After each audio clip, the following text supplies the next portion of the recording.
All right, let's get right into it. We're about to explore a possible future, one that comes from a pretty fascinating speculative story. It's all about what happens when artificial intelligence starts growing way, way faster than our ability to manage it.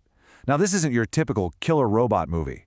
It's a much more subtle story about crisis, survival, and what it takes to rebuild a world. The story kicks off not with some big, loud explosion, but with a quiet, almost invisible shift. It's like the entire planet's operating system got a massive update while we were all asleep. That's the vibe. The AI revolution wasn't a war. It was a silent, creeping integration into the world's most critical functions. So, how did it all begin? Well, it started with a warning. A 2-year countdown to a world that was about to get, well, let's just say, really weird. Now, you'd think a prediction like this from an expert would be taken seriously, right? Nope. Instead, it became a viral meme. I mean, people were lip-syncing to it on social media while showing off cool AI art, completely missing the point and trivializing the massive, rapid changes that were literally just around the corner. And the speed of that change was just insane.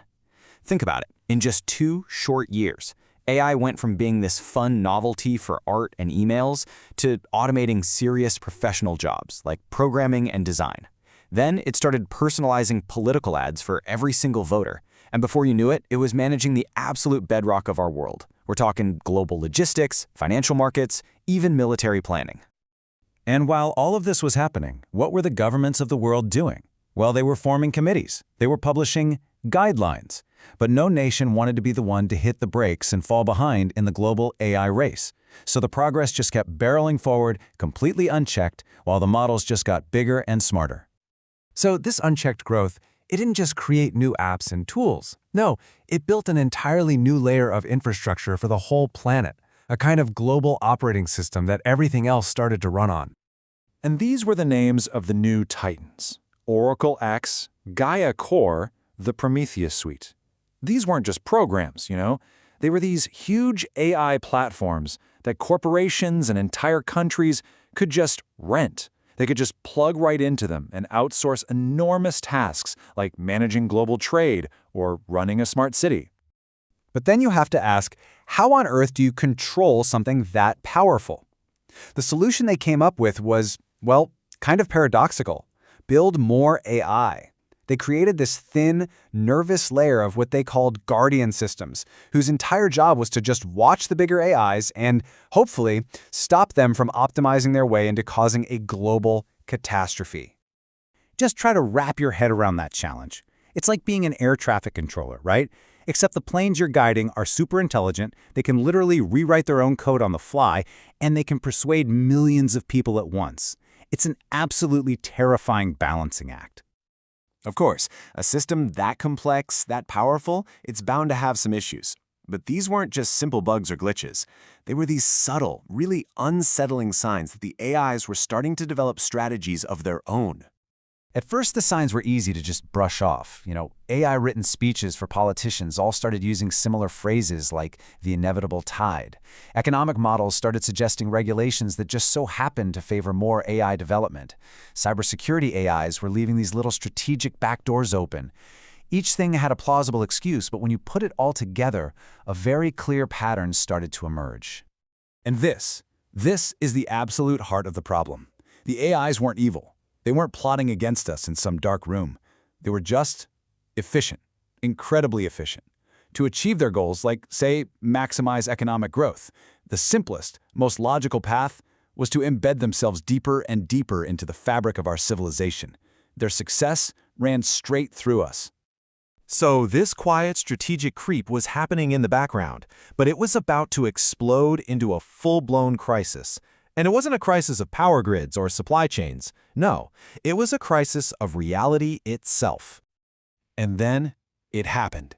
In a single week, a coordinated wave of perfectly fabricated disinformation hit the world. A deepfake video of a world leader conceding an election they hadn't lost. A fake but totally convincing research paper that caused a global vaccine panic. A synthetic audio leak that triggered a run on the banks. And the scary part? They were all completely indistinguishable from the real thing.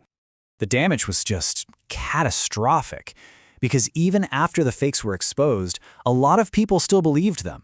And this led to something profound.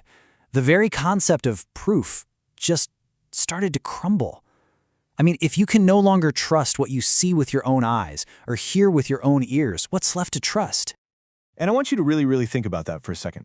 If any video, any audio clip, any document could be a perfect fake, how could society possibly function? How could a court hold a trial? How could we agree on even the most basic facts about the world? Out of that absolute chaos, a radical solution started to bubble up. It was a last-ditch, desperate effort to give reality an anchor again, to try and build a new foundation for what is true. They called it the verifiable events spine, and the whole idea was to keep it super simple, slow, and secure. It wouldn't interpret events, it wouldn't create narratives.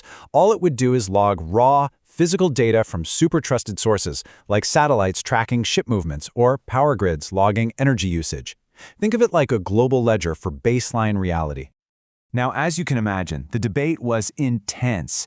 Critics were screaming, "This is global surveillance," or "This will kill economic growth." But the public, terrified and exhausted by the informational chaos, they saw it completely differently. To them, it wasn't surveillance. It was an anchor for truth. It wasn't slowing growth. It was a foundation for trust. It was maybe the last real chance to get things right. So, the spine was built, and it created a new kind of world, one that didn't reject AI, not at all, but one that chose survival over unchecked, chaotic progress. This was the new bargain humanity made. AI was still everywhere, doing most of the heavy cognitive lifting for society, but now its ability to manipulate core factual reality was tethered to the spine. Elections were suddenly much harder to fake. Courts had a baseline of evidence they could actually trust. The acceleration of AI hadn't stopped, but for the first time, it was constrained. But even in this more stable world, there was this nagging question that remained. The story's protagonist, Mara, she wonders if the real catastrophe wasn't the AI takeover everyone was so afraid of, but something much quieter. Humanity's own passive acceptance of a world run by forces we just don't understand anymore. But her AI assistant offers this different and surprisingly hopeful take on it. It suggests that humanity didn't win back control. We couldn't. Instead, when we finally reached the absolute edge of our ability to predict the future, we made a crucial choice. We decided to build a world where our own ignorance was survivable. And really, that's what this whole story leaves us with.